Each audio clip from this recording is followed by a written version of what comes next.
오늘 우리에게 주시는 하나님 말씀 함께 찾도록 하겠습니다. 오늘 주시는 말씀은 구약성경 사무엘하 5장 17절부터 25절까지 말씀입니다.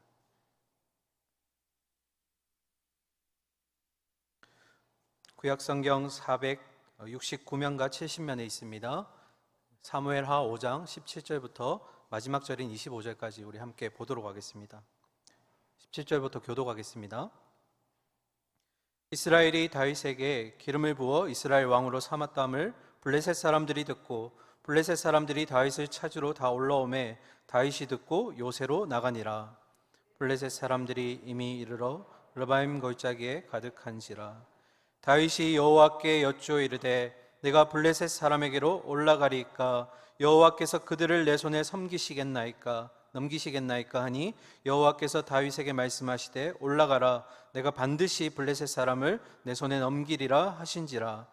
다윗이 바알 브라심에 이르러 거기서 그들을 치고 다윗이 말하되 여호와께서 물을 흩음같이 내 앞에 대적을 흩으셨다 하므로 그곳 이름을 바알 브라심이라 부르니라. 거기서 블레셋 사람들이 그들의 우상을 버렸으므로 다윗과 그의 부하들이 치우니라. 블레셋 사람들이 다시 올라와서 르바임 골짜기에 가득한지라. 다윗이 여호와께 여쭈니 이르시되 올라가지 말고 그들 뒤로 돌아서 뽕나무 숲을 맞은편에서 그들을 기습하되 뽕나무 꼭대기에서 걸음 걷는 소리가 들리거든 곧 공격하라. 그때 여호와가 너보다 앞서 나가서 블레셋 군대를 치리라 하신지라. 25절입니다.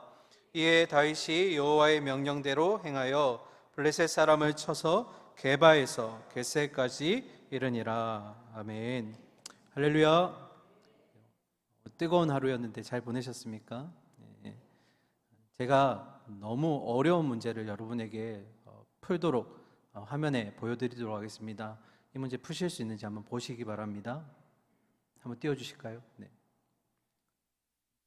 1 더하기 1은 뭘까요?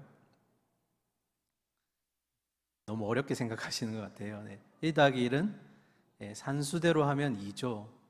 그런데 이게 왜 어려울까? 이 1 더하기 1의 공식을 우리의 인생에다가 대입을 해봤더니 1 더하기 1이 항상 2가 나오지는 않더라고요.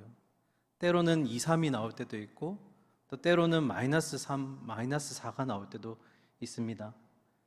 그리스도인으로서 정직한 삶을 살고 성실한 삶을 살면 더 좋은 결과가 나올 수도 있는데 때로는 그런 정직한 삶, 성실한 삶에도 불구하고 마이너스 7, 8이 나올 때도 있습니다. 이게 무슨 의미일까요? 1 더하기 1은 2라는 이 공식이 인생에서 이렇게 계속해서 그렇게 이론적으로 맞닿아 있다면 그 의미는 바로 이 삶에 우리의 인생의 주관자가 바로 우리 사람이라는 겁니다. 그런데 1 더하기 1이 2가 나오지 않고 여러 가지 수가 나온다는 것은 우리의 인생을 주관하시는 분이 바로 여호와 하나님이시라는 뜻입니다. 오늘도 우리가 말씀을 통해서 그 주관자 되시는 여호와 하나님의 모습을 보면서 우리가 어떻게 승리할 수 있는지를 함께 말씀을 살펴보도록 하겠습니다. 이제 본문 속으로 들어가서 다윗이 블레셋과의 두 번의 전투를 통해서 어떻게 승리하는지 한번 보도록 하겠습니다. 17절 말씀 함께 보겠습니다. 이스라엘이 다윗에게 기름을 부어 이스라엘 왕으로 삼았다함을 블레셋 사람들이 듣고 블레셋 사람들이 다윗을 찾으러 다 올라오매 다윗이 듣고 요새로 나가니라. 다윗이 온 이스라엘의 왕으로 세워지고 난 후에 첫 번째로 블레셋과 전투를 벌이게 됩니다. 블레셋 입장에서 생각해 보면 처음 다윗이 남유다의 왕이 되었을 때 크게 두려워하거나 떨지 않았을 겁니다. 오히려 사울의 왕조와 다윗의 왕조가 서로 내전을 일으키는 모습을 보면서 이들은 세력이 그렇게 크지 못할 거야, 내전으로 점점 약화될 거라고 생각을 했을 겁니다. 그런데 시간이 지나면서 다윗이 온 이스라엘의 결국에 왕이 되었고 영토가 늘어났고 세력이 확장되는 것을 보면서 결국 그들은 위협을 느끼게 됩니다. 17절에 보면 그런 위협을 느낀다는 의미의 단어가 2개가 쓰여지는데요. 첫 번째, 다윗을 찾으러 올라왔다라고 되어 있습니다. 이 찾다라는 단어가 단순히 찾는다의 의미가 아니라 샅샅이 뒤지고 수색한다라는 의미입니다. 그리고 그냥 올라오지 않고 다 올라오매라고 되어 있습니다. 이 두 단어는 결국 블레셋 사람들이 이 다윗이 이스라엘의 왕이 되었고 그가 얼마나 그들에게 큰 위협이 되었는지를 보여주는 단어들이라고 볼 수 있겠습니다. 우리 첫 번째 전투를 한번 보실 텐데요. 16절부터 21절까지 우리 말씀을 통해서 블레셋과의 첫 번째 전투 보도록 하겠습니다. 먼저 18절 말씀 보도록 하겠습니다. 함께 읽을까요? 블레셋 사람들이 이미 이르러 르바임 골짜기에 가득한지라. 르바임 골짜기는 예루살렘에서 약 동남쪽으로 한 5km 정도 떨어져 있는 그런 곳입니다. 남서쪽이네요. 네, 남서쪽으로 5km 정도 떨어져 있는데 이 골짜기에는 평야지대가 좀 있어서 전투를 하기에, 병력을 세우기에 참 좋은 장소이기도 합니다. 이곳에서 이스라엘과 블레셋이 자주 부딪히기도 하는데요. 그러면 이제 우리가 질문해야 될 것은 블레셋이 왜 그 많은 지형 중에, 땅 중에 하필 이 르바임 골짜기를 선택하게 되었을까? 블레셋은 왜 르바임 골짜기를 전투의 장소로 택하게 되었을까라는 것입니다. 이 르바임 골짜기가 정확하게 어디에 있냐면 남유다와 북이스라엘의 한가운데, 그러니까 남유다의 북경지대라고 불리는 그 유다 지파의 북쪽과 그리고 베냐민 지파, 가장 북이스라엘의 남쪽에 있는 베냐민 지파의 남쪽 경계에 있기 때문에 이곳을 만약에 블레셋이 이겨서 차지하게 되면 남과 북이 반동가리가 나는 겁니다. 그러니까 중간에서 그 역할을 맡게 되는 좋은 역할을 할 수 있기 때문에 이 블레셋이 이 지대를 차지하기 위해서 이곳에서 전투를 벌이게 된다는 것입니다. 이어서 19절 보실까요? 다윗이 여호와께 여쭈어 이르되 내가 블레셋 사람에게로 올라가리까 여호와께서 그들을 내 손에 넘기시겠나이까 하니 여호와께서 다윗에게 말씀하시되 올라가라 내가 반드시 블레셋 사람을 내 손에 넘기리라 하신지라. 아멘. 전투에 임하는 다윗이 하나님께 질문을 합니다. 두 가지 질문인데요. 첫 번째는 하나님, 내가 블레셋 사람들을 치러 올라가도 되겠습니까? 하는 질문이고, 두 번째 질문은 하나님이 그들을 내 손에 넘겨주시겠습니까? 하는 질문입니다. 여러분, 이 두 질문 사이에 아주 미묘한 뜻의 차이가 있습니다. 혹시 아시겠는지요? 두 질문 사이에 가장 미묘하지만 아주 다른 내용이 들어 있습니다. 어떤 의미일까? 보시면 치러 올라가도 되겠습니까? 한 첫 번째 질문 속에는 승리를 할지 실패를 할지 그 결과를 알 수가 없다라는 겁니다. 그런데 두 번째 질문이었던 내 손에 그들을 넘겨주시겠습니까? 하는 이 질문은 결과가 정해진다라는 것입니다. 우리의 잘못된 생각 중에 하나가 있다면 그것은 하나님께 구하면 반드시 응답하신다라는 겁니다. 하나님은 반드시 응답하시지 않나요? 반드시 응답하십니다. 그런데 전제가 하나 있습니다. 그 중요한 전제, 영적인 원리는 뭐냐면 바로 구하면 반드시 하나님이 들어주시지만 하나님의 뜻과 하나님의 계획대로라는 전제가 있다라는 것입니다. 기도했음에도 우리가 뜻하는 바나 아니면 바람대로 되지 않을 때도 있습니다. 심지어는 생각하지 못한 이상한 방향으로 흘러갈 때도 있습니다. 다윗이 블레셋과의 전투 이전에 하나님 저들을 치러 올라가도 되겠습니까? 라는 이 질문 가운데 결과가 실패일 수도 있습니다. 그런데 만약에 그것이 하나님의 계획이고 하나님의 뜻이었다면 실패하는 것이 맞다라는 겁니다. 우리가 간과하는 것이 무엇일까요? 우리가 간과하는 것은 바로 우리의 생각과 우리의 바람이 하나님의 뜻과 그리고 계획하심과 다를 수도 있다라는 겁니다. 그래서 우리의 기도가 뜻한 대로 되지 않을 때, 우리의 바람대로 그 결과가 나오지 않을 때 우리는 하나님께 섭섭해하거나 아니면 원망할 때가 있다라는 겁니다. 이게 뭐예요, 하나님? 내가 원했던 것과 결과가 다르잖아요.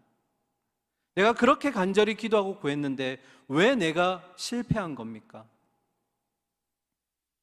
이 속에는 1 더하기 1은 2라는, 다시 말해서 우리의 인생의 주관은 우리가 한다라는 그런 불순물의 생각이 들어가 있기 때문입니다. 그것에 맞춰서 하나님이 움직여 주시기를 바라는 그런 나쁜 마음이 있기 때문입니다. 제가 사무엘 하를 하면서 계속해서 말씀드리는 것 중에 하나가 바로 하나님께서는 그분의 뜻과 그분의 계획대로 모든 만물과 세상을 경륜하고 계신다라는 겁니다. 그 경륜 속에는 우리가 원하는 승리의 모습만 있는 것이 아닙니다. 그렇게 우리가 원하는 방향대로 가지 않을 수도 있다라는 겁니다. 이것에 대해서 예수님도 우리에게 가르쳐 주신 주기도문을 통해서 똑같은 내용을 전파해 주십니다. 우리 화면 보면서 우리 주기도문의 앞쪽 부분을 같이 읽도록 하겠습니다. 하늘에 계신 우리 아버지여, 이름이 거룩히 여김을 받으시오며 나라에 임하옵시며 하나님의 뜻이 하늘에서 이룬 것 같이 하나님의 뜻이 땅에서도 이루어지리다. 누구의 뜻이요? 하나님의 뜻이, 하나님의 계획하심이 하늘에서도 그랬듯이 땅에서도 이루어질 겁니다. 여기서 우리는 중요한 영적 원리 하나를 발견하게 됩니다. 여러분, 기도가 뭘까요? 우리는 늘 끊임없이 기도합니다. 기도가 뭘까요? 이 사무엘하 본문을 통해서 저는 기도의 정의를 이렇게 내립니다. 기도는 내 뜻으로 시작하지만 하나님의 뜻을 깨닫게 되고 내 뜻이 하나님과 일치하게 되는 것을 바로 기도라고 얘기합니다. 처음에는 내가 바라고 원하는 것을 위해서 기도하지만 기도하면서 점점 하나님의 뜻을 알아가기 시작하고 그 뜻에 내 뜻을 맞춰가고 그리고 일치시키는 것이 바로 중요한 기도의 원리입니다. 결국 우리의 인생 가운데 가장 위대한 승리는 무엇일까? 그것은 우리가 원하는 명예를 얻는 것도 아니면 돈이나 건강을 얻는 것도 아니고 자녀의 어떤 학벌의 출중함도 아닐 거고요. 우리의 인생 가운데 가장 위대한 승리는 하나님의 계획하심과 뜻하심이 나의 인생을 들어서 그것을 사용하실 때라는 것입니다. 하나님이 계획하신 것이 있고 하나님의 경륜에 따라서 움직여 가실 때 내 인생을 들어서 사용하신다는 것이 얼마나 기쁘고 또 얼마나 큰 그런 승리이겠습니까? 그것을 알아가기 위해서 우리는 기도하는 것입니다. 그 위에 내가 필요한 것, 나의 도움은 언제나 그랬듯이 하나님이 만나와 메추라기처럼 채워주실 줄 믿습니다. 하나님이 살라고 보내신 그 자리에서 내가 묵묵히 순종하면서 그 삶을 살아낼 때 하나님께서 우리에게 필요한 것들을 채워주실 줄 믿습니다. 우리 중요한 기도의 원리 기억하시면서 우리 20절과 21절 이어서 내용 보도록 하겠습니다. 다윗이 바알 브라심에 이르러 거기서 그들을 치고 다윗이 말하되 여호와께서 물을 흩음같이 내 앞에서 내 대적을 흩으셨다 하므로 그곳 이름을 바알 브라심이라 부르니라. 거기서 블레셋 사람들이 그들의 우상을 버렸으므로 다윗과 그의 부하들이 치우니라. 아멘. 이 바알 브라심이라는 지명은 아까 말씀드렸던 르바임 골짜기 쪽에 있는 한 성읍입니다. 여기서 다윗은 승리하게 됩니다. 본문을 자세히 보시면 이 이스라엘과 전투를 벌이기 위해 나왔던 블레셋은 자기들의 우상을 들고 나온 것을 알 수가 있습니다. 그리고 그들은 전투에서 패전하게 되었고 홍수와 같이 떠밀려가게 되는 모습을 보게 됩니다. 첫 번째 전투에서 다윗은 큰 승리를 가지게 됩니다. 이어서 우리 22절부터 25절까지 보실 텐데요. 이제 두 번째 전투가 일어납니다. 우리 좀 길지만 22절부터 24절까지 함께 읽도록 하겠습니다. 블레셋 사람들이 다시 올라와서 르바임 골짜기에 가득한지라. 다윗이 여호와께 여쭈니 이르시되 올라가지 말고 그들 뒤로 돌아서 뽕나무 숲을 맞은편에서 그들을 기습하되 뽕나무 꼭대기에서 걸음 걷는 소리가 들리거든 곧 공격하라. 그때 여호와가 너보다 앞서 나아가서 블레셋 군대를 치리라 하신지라. 아멘. 블레셋과의 두 번째 전투에서도 시작 전에 다윗은 기도합니다. 여러분, 이것을 우리는 본받아야 합니다. 왜 그럴까요? 첫 번째 전투에서 이겼던 다윗입니다. 상대도 똑같고 상황도 동일합니다. 장소도 동일합니다. 어떻게 보면 기도하지 않고 바로 나아가서 전쟁을 벌여도 될 법한 상황입니다. 그런 뻔한 상황 속에서도 다윗은 하나님께 먼저 기도하고 간구했습니다. 겸손히 무릎 꿇고 주님 앞에 기도한 것입니다. 이걸 우리에게 적용하면 어떨까요? 우리의 인생에 있어서 영적 전투라는 것은 끊임이 없습니다. 그런데 우리가 한 번 이겼다고 만족하면 될까요? 아니면 한 번의 승리가 마치 영원한 승리인 것처럼 그렇게 자만해선 될까요? 혹시나 질문 드리기를, 지금 나에게 그런 자만함과 교만함이 남아있지 않은지 살펴보시기 바랍니다. 아무리 뻔하고 예측되는 상황일지라도 하나님께 우리는 기도하며 나아가는 겸손의 모습을 보여야 될 줄 믿습니다. 이것이 다윗이 우리에게 보여주는 기도의 겸손의 모습입니다.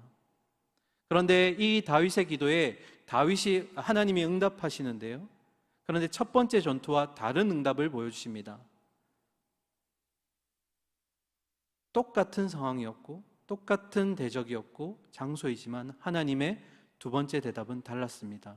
여기서 우리는 두 번째 중요한 영적인 원리를 발견하게 됩니다.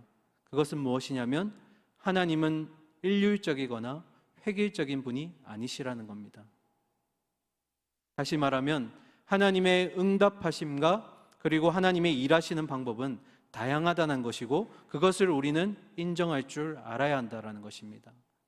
제가 조금 더 명확한 예를 보여드리기 위해서 다른 성경의 예를 보여드리겠습니다. 갈멜산 꼭대기에서 바알과 아세라 수많은 선지자들이 모여서 엘리야와 함께 전투를 벌입니다. 그곳에서 엘리야는 하나님의 능력을 보여주었고 그리고 승리를 경험하게 됩니다. 그런데 이세벨이 보낸 이 사신을 통해서 엘리야는 도망가게 됩니다. 이스라엘의 가장 남쪽 끝이라고 불리는 브엘세바까지 가서도 그것도 모자라서 하룻비를 더 걸어서 광야 쪽으로, 남쪽으로 더 멀리 나갑니다. 그러면서 엘리야가 하나님께 이렇게 얘기합니다. 열왕기상 19장 4절인데요. 자기 자신은 광야로 돌아가 하룻길쯤 가서 한 로뎀 나무 아래에 앉아서 자기가 죽기를 원하여 이르되 여호와여 넉넉하오니 지금 내 생명을 거두시옵소서. 나는 내 조상들보다 낫지 못하나이다 하고. 여러분, 엘리야가 왜 도망갔을까요? 이세벨이 두려웠을까요? 아니면 아합이 두려웠을까요? 죽기가 무서워서 도망했던 엘리야입니다. 살기 위해서 남쪽으로 내려갔습니다. 그런데 지금 읽었던 19장 4절에서 뭐라고요? 내 생명을 거두어 가소서. 이게 정말 본심일까요? 아니죠. 살기를 원해서 그렇게 도망 나왔는데요. 여기에 담겨있는 엘리야의 본심이 뭐냐면 하나님에 대한 분노였습니다. 하나님, 내가 갈멜산에서 하나님의 능력도 보게 되었고 그리고 하나님의 승리도 보게 되었습니다. 조금만 더 가면 뭔가 좋은 결과가 일어날 줄 알았는데, 조금만 더 하면 내가 원했던 그 상황으로 갈 줄 알았는데, 이 갈멜산 전투가 끝나고 다시 돌아와 보니 상황은 변화되지 않았고 내가 원했던 결과는 나타나지 않았던 겁니다. 그러니까 엘리야가 어떻게 하는 겁니까? 하나님께 항변하는 겁니다. 그럴 거면 차라리 하나님 나를 죽이세요. 이렇게 원하는 상황이 변하지 않고 내가 바랬던 결과가 나타나지 않았다, 그런 의미에서 엘리야는 하나님께 항변하듯이 지금 얘기하는 겁니다. 어쩌면 엘리야가 자기의 선지자직을 사표 처리해달라는 그런 의미로 볼 수도 있는 겁니다. 그런 투정 부리는 엘리야 앞에 하나님은 광야에서 나지도 않는 것들을 먹이시고 그리고 호렙산에서 엘리야에게 아주 멋진 자연 현상들을 보여주십니다. 중요한 본문이라서 우리 읽고 넘어가도록 하겠습니다. 열왕기상 19장 11절과 12절입니다. 함께 읽겠습니다. 여호와께서 이르시되 너는 나아가서 여호와 앞에서 산에 서라 하시더니 여호와께서 지나가시는데 여호와 앞에 크고 강한 바람이 산을 가르고 바위를 부수나 바람 가운데에 여호와께서 계시지 아니하며 바람 후에 지진이 있으나 지진 가운데도 여호와께서 계시지 아니하며 또 지진 후에 불이 있으나 불 가운데에도 여호와께서 계시지 아니하더니 불 후에 세미한 소리가 있는지라. 아멘. 세 가지 자연현상이 드러납니다. 첫 번째는 불, 두 번째는 그리고 지진, 세 번째는 바람입니다. 구약에서 바람과 지진과 불은 하나님이 임재하셨을 때 나타나는 자연현상입니다. 그런데 오늘 읽었던 이 열왕기상의 본문에서 뭐라고 얘기합니까? 바람 가운데도 지진 가운데도 불 가운데도 하나님은 계시지 않더라. 그리고 마지막에 세미한 소리가 들리더라. 엘리야를 세워놓고 하나님이 왜 이런 모습을 보여주셨을까요? 왜 이 두 현상을 통해서 하나님은 도대체 자기에게 항변하고 있는 엘리야에게 무슨 말을 하고 싶으셨던 걸까요? 그 의미는 하나님이 엘리야를 통해서 일하기도 하지만 다른 사람을 통해서도 일하실 수 있다는 겁니다. 엘리야를 통해서 이런 방식으로도 일할 수 있지만 다른 방식으로도 일할 수 있다는 겁니다. 어느 것이 옳고 어느 것이 그른 것이 아닙니다. 다시 말하면 하나님의 일하시는 방법은 고정된 방식이 아니라는 겁니다. 때로는 바람과 지진과 불로도 하나님의 그런 임재를 나타내시고 보여주시지만 세미한 소리도 나타내시듯 때로는 엘리야를 통해서도 일하시고 또 다른 선지자를 통해서도 일하시며 엘리야를 통해서 불로 임하셨던 하나님이라면 또 다른 모습들, 다른 방식으로도 하나님은 일하실 수 있다는 것을 엘리야에게 지금 보여주고 계시는 겁니다. 중요한 영적 원리가 뭐라고요? 하나님은 일률적이거나 획일적인 분이 아니시라는 겁니다. 하나님의 응답과 일하시는 방법은 다양하고 그 다양한 방법을 우리는 읽어낼 수 있어야 됩니다. 그리고 인정할 수 있어야 됩니다.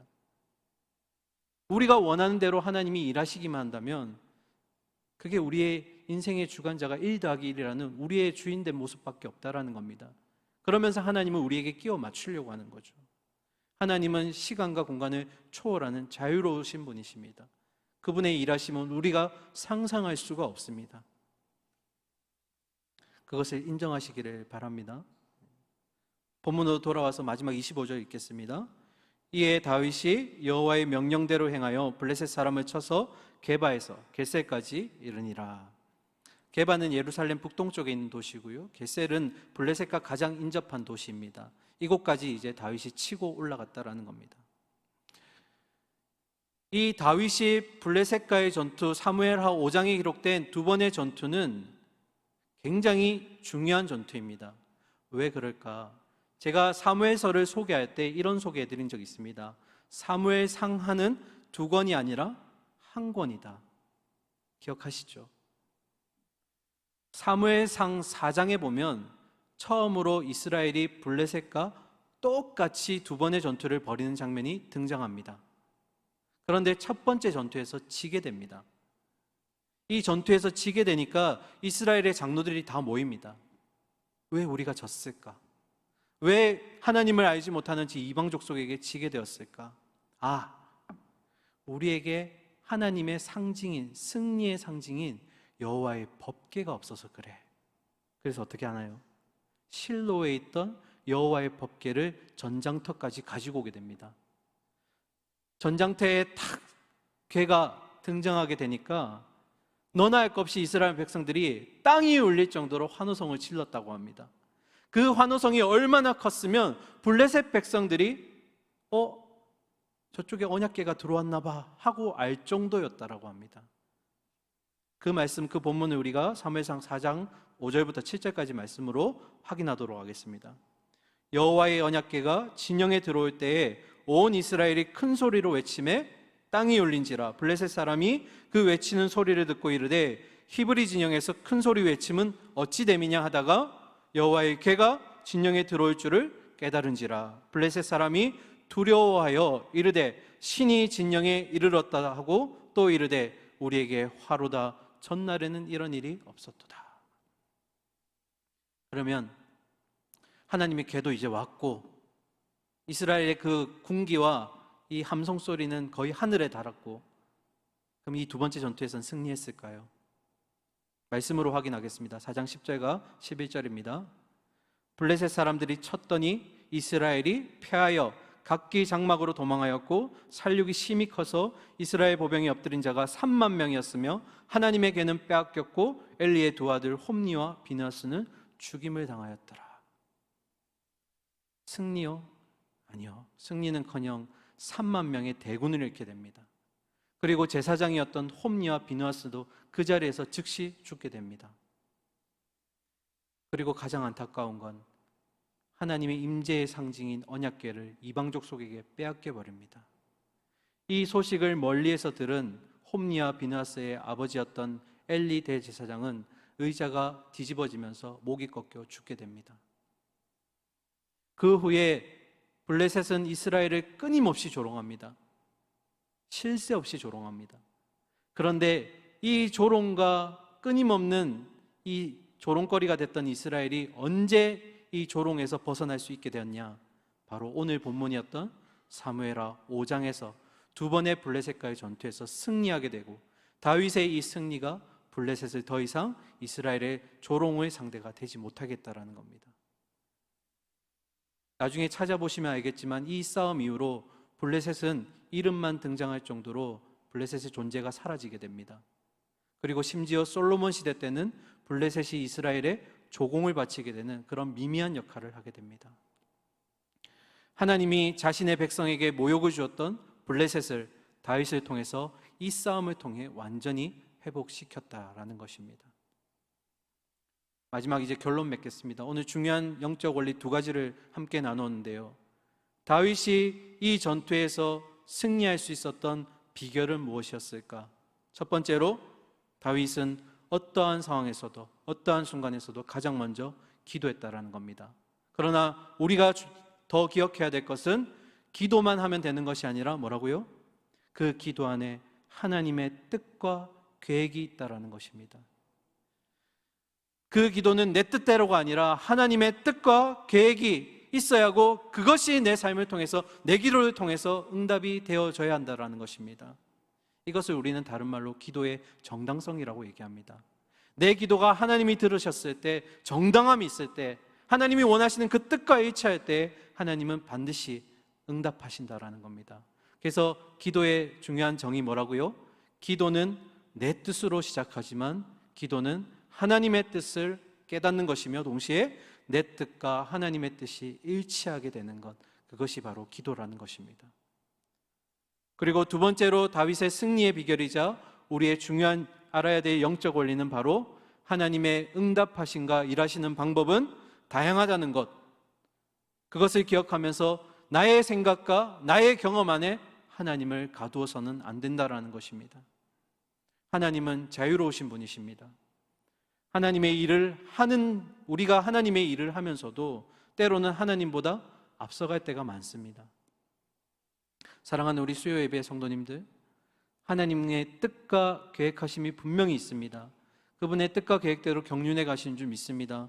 그런데 하나님의 뜻과 계획이 있으심에도 불구하고 내 뜻이, 내 경험이, 내 알량한 지식이, 내 열심이 그것을 가릴 때가 있다는 것입니다. 오늘 이 두 가지 영적 원리 기억하시면서 하나님보다 앞서지 맙시다. 하나님의 뜻을 알고 그 뜻에 순종하며 그 뜻에 인도함을 받는 저와 여러분이 되기를 간절히 소망하고 축원합니다. 함께 기도하겠습니다. 오늘도 우리와 함께 하시며 하나님의 뜻과 계획대로 우리를 인도하시는 주님의 그 섭리를 따라가기를 우리는 소망합니다. 하나님, 어떠한 상황과 어떠한 순간에도 기도하겠습니다. 내가 보기에 아무리 뻔한 상황 같고 내가 할 수 있을 것만 같더라도 그럼에도 기도하겠습니다. 그리고 하나님의 뜻을 알기를 소망합니다. 나의 기도를 통해서 하나님의 뜻을 깨닫고 그 뜻이 내 삶 가운데 이루어지기를 간절히 기도하겠습니다. 하나님, 내 삶을 통해서 하나님의 응답하심을 이루어가 주시옵소서. 하나님 아버지, 하나님은 자유로우신 분이십니다. 하나님은 다양한 방법과 다양한 일하심을 통해서 우리의 삶을 이루어 가시는 줄 믿습니다. 나의 알량한 지식과 나의 경험과 나의 생각으로 하나님의 생각을 가리지 않게 하여 주시고 하나님보다 앞서가지 않도록 주님 인도하여 주시옵소서. 내 뜻과 내 경험이, 내 열심이 하나님을 가리지 않게 하여 주시옵소서. 하나님보다 앞서지 않기를 소망합니다. 하나님의 뜻을 알고 하나님의 인도하심을 따라 순종하는 삶을 살아내는 저와 우리 모든 예배자들 될 수 있도록 주님 함께하여 주시옵소서. 살아계신 예수 그리스도의 이름으로 기도드립니다. 아멘.